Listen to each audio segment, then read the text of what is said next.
അങ്ങനെ ഏകദേശം കുളം കുറച്ചൊക്കെ വൃത്തിയായിട്ടുണ്ട്. ഇനി കുറച്ച് വെള്ളമൊക്കെ അടിച്ച് ഒന്നുകൂടി ഒന്ന് കഴുകണം.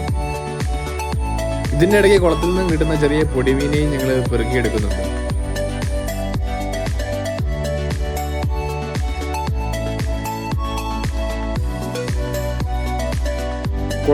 കുളത്തിലെ ചെളി മുഴുവൻ മാറ്റി കഴിഞ്ഞ് ഞങ്ങൾ ഒന്നുകൂടി വെള്ളം അടിച്ച് ഒന്നുകൂടി ഒന്ന് കഴുകി.